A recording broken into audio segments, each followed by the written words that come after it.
Welcome to the Growth Lab, where business ambition meets motherhood. I'm Luba, a mom of three, a self-made millionaire, speech-language pathologist, and founder of 2 clinics in sensory play gyms and a mobile therapy bus unit. Join me each week as we dive into what it takes to grow successful business, balance family, and create real impact. I'll share my hard-won insights and bring on inspiring entrepreneurs with stories you won't want to miss. Let's turn dreams into action, build with purpose, and thrive on our own terms. Welcome to the Growth Lab. Let's build, scale, and thrive together. Let's get this party started. This episode is sponsored by Kidology, Inc., a nationally recognized pediatric therapy provider. Kidology, Inc. delivers comprehensive speech, occupational, physical, and behavior therapy services in a multidisciplinary, multilingual setting. With multiple clinic locations, a mobile therapy bus, sensory play gyms, Kidology ensures access to high-quality, personalized care for children of all abilities. Recognized by the Inc. 5000 and the Philadelphia Inquirer as top workplace and industry leader, Kidology Inc. remains committed to innovation, inclusion, and measurable outcomes. To learn more, visit kidologyinc.com or follow Instagram at Kidology Inc. Hey everybody, welcome back to the Growth Lab. I'm your fabulous host, Luba. I'm a speech-language pathologist, a mom of 3, an entrepreneur, and your biz growth bestie. This is a space where we're going to break down real strategies for building and scaling a private practice with heart, hustle, and a whole lot of purpose. Today, we're going to shift the gears a little bit from talking about speech therapy, myofunction, and learning a bit about the core of the business journey. For me, the core of the business journey started as being the face of the clinic. So I'm calling this episode From Greeting to Treating. And let's talk a little bit about how that leadership presence directly translates into building a top performing clinic. So first and foremost, we're going to talk about the power of presence. And even 10 years in, I can't express how much I feel that even today. Well, let's start with the truth. You are the brand. You are the first hello. You are the calm in the storm. You are the policy writer, the therapist, the scheduler, and sometimes even the cleaning crew. And if that sounds familiar, you're in the right place. In the early stages of any practice, your visibility isn't just practical, it's powerful. So think about this. When was the last time that your team saw you lead by example, not just by words, but through action? If someone walked into your clinic today, could they feel your presence even if you weren't in the building? So what does that mean? That means how well trained is everybody? If in fact you're not on site, which often as an owner you're not. I personally have 2 locations, and one of them has a headquarters upstairs. So that's where I sit, in the headquarters in my office / podcast studio. But the point is, if you're not present in the building and people show up, is it a disheveled mess? Or does your name, your presence, your aura have a stamp on your space?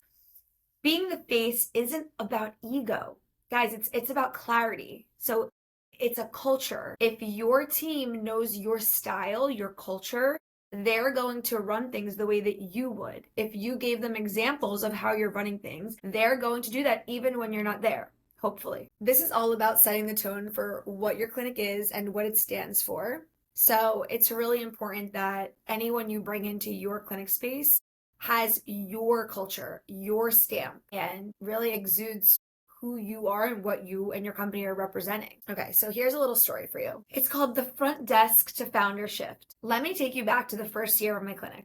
Well, first of all, before I even had a clinic, I had a mobile business. So I would drive my car to all the sites I was seeing. I would see kiddos all day long, maybe 6 to 12 kids a day, depending where I was, what daycare. I was traveling. So I live in the suburbs of Pennsylvania. And I was traveling to Center City to see kiddos too, because I was taking what I could get for cases. And I was a full-on contractor in the car. So I was constantly driving my car to see kids. Sometimes it was only 1 kid in a daycare. Sometimes it was many kids in a daycare. So really depending on how my schedule was. But I didn't have a brick and mortar clinic in the early days. I had my car, I had a library, and I could only go to someone's home or their school or offer to see them in a library, or perhaps if it was nice outside, we could go to the playground or something. That's before my clinic. And you have to understand, I was also the scheduler. So I'm calling them, and then I'm taking a couple pictures of the kids during the time I'm there, and then I got to do my notes, and then I got to build the notes. So at that time early on, I was the everything. And then we're going to flash forward to when I got a clinic, and let me take you back to that time. So I was at the time too in the early days of the clinic doing everything because it was my first clinic space, and it was in a industrialized business complex, and I got a 2-room office with the intention to have a front desk, or at the time I thought a person to answer the phone. That's what I kept calling it. And I got 2 desks because when you walked into that first clinic space, there was a small little room, tiny room, and it had, 2 little waiting chairs, a little magazine table, and then inside, literally across from the 2 tables. So if you're somebody waiting, the 2 administrative desks were just like facing right at you, and you're kind of just like like hello. But it was a great little entry space, and it smelled really good, and it felt warm even though it was pretty small. And then you walked straight through a door, and there was a table there, which was my desk. So I used it as my office at the time / my clinic room. So I had a couch for parents if they wanted to sit in. I painted the wall with chalkboard paint so that I could chalkboard it up with the kids. And then I had just like a little table, a fuzzy rug with books, and then some different size cars, manipulable things that we could play with and hold and touch, soft animals, coloring books, stickers, Play-Doh, all of the goodies.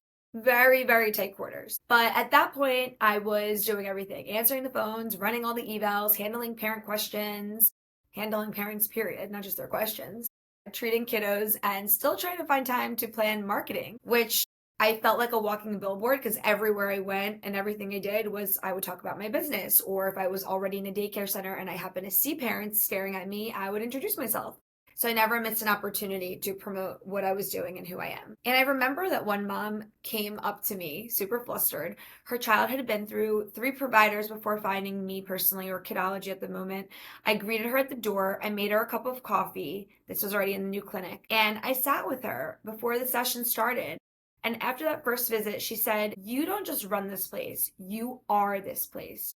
And that stuck with me because yes, I was the leader and I was the lead speech pathologist, maybe even the only one in the clinic at that point, because I could find personal care aides and I think I had an OT and a behavior person, but I didn't have many speech therapists yet. But that stuck with me. Why? Because I was leading, yes, but more importantly, I was showing up every single day to the business because I was the business. So you have to ask yourself, if you're in this position, are you showing up for your business with the same intention that you expect your team to bring every day? It's a domino effect in that if you're a good example, everyone will follow. So if you show up for your business, if you're marketing, if you're talking to parents the right way, if you're engaging with the kiddo and then giving homework at the end so that the kid's excited to come back and tell you how they worked hard at home and make sure mom shares with you, you've done your job, you've shown up, and now every single person that works beside you will also show up because they see how you're doing it and that how people are responding to you.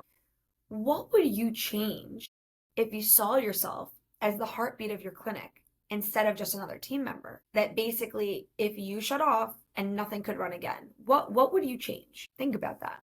The next little piece I want to talk about is modeling the culture that you want. Your presence sets the standard. So if you want your team to treat clients with warmth, consistency, excellence, then they need to see you doing that. So that doesn't mean you never delegate. No. But in the early stages of any business or during critical growth moments, your leadership through action speaks louder than any handbook or any training video that you could show people. How about you think about this? Do your clients and staff know what you stand for? Because you've shown them and you've not just told them. Have you taken the time to be the example? Have you taken the time that when there's a difficult thing, you're not just standing there and later you're going to chew somebody's head off because they did something wrong, but intervene and be the example of the moment. A couple of weeks ago, a mom came to the front desk and they were chatting. I was at one of my clinics and she had arrived on the wrong day. And she's holding the child and it looks like the child maybe was like struggling to wake up. So now poor thing, has arrived on the wrong day. She probably had to wake up her child who now doesn't want to wake up again, fell asleep in the car, parents, we've all been there. And I overhear the front desk saying to her, "Your appointment's tomorrow, just come back tomorrow." And I'm like, come back tomorrow. Look at her. The kid is sleeping. She's made it here. We need to accommodate her today or do our best to show her that we're trying to accommodate her today. So, and this mom didn't speak English. We were translating to her and she was so sweet. She was like totally fine. She would have came back tomorrow, but I didn't want her to come back tomorrow. I wanted her to get service today because she already came. She made the effort. And that's 50% of the business right there. The fact that she shows up. You want people to show up. You have to appreciate they showed up. So I quickly ran and, I spoke to the front desk and then I said, hey, is there anyone available right now that's not with a client or who's arriving in the next 10 minutes that we could just have her see? And there was one clinician who actually they would be seeing the next day and she was about to take her lunch. And I just pulled her aside and I was like, listen, would you mind just taking your lunch, 30, 40 minutes later? This client showed up a day early and instead of making them come back tomorrow, would you mind if we just saw them today? And she agreed.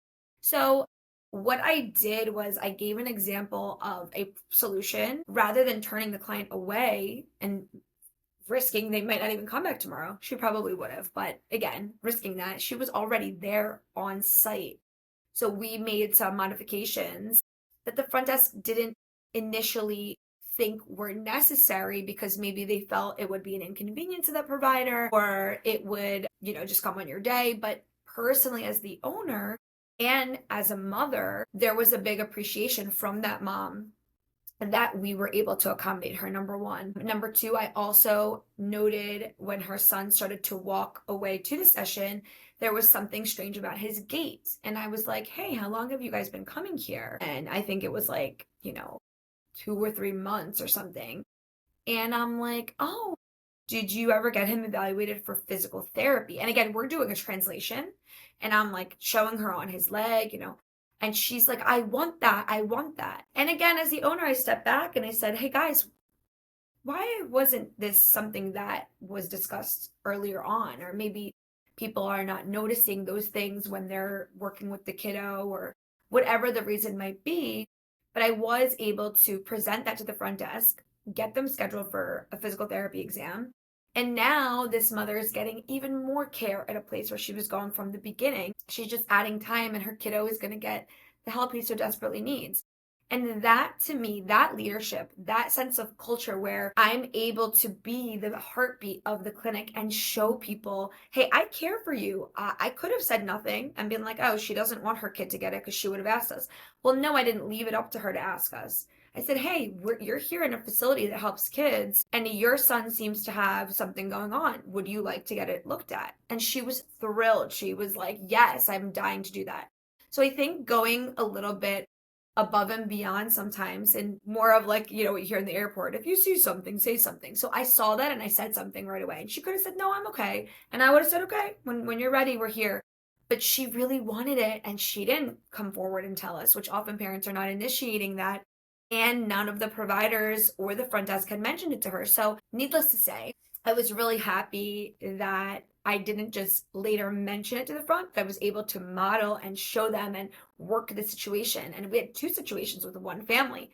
So as an owner and in my type of business, if I just stand at the front desk, for the whole day, I would encounter a lot of situations because the front desk is the epicenter. It's the beginning and the end of the clients that we're seeing. They're being greeted by the front. They're getting questions answered. Their copays are collected there. They're rescheduling there. It's really like a right-hand man for the client, but also for the providers and the agency. So it's crucial that, especially at that epicenter, there is a clear understanding of the culture, of the expectation, and of this going above and beyond feeling. I also wanted to share that I once stepped in to cover a session when a therapist had called out. And the family was surprised because the owner is coming to work with my kid, but they were so grateful.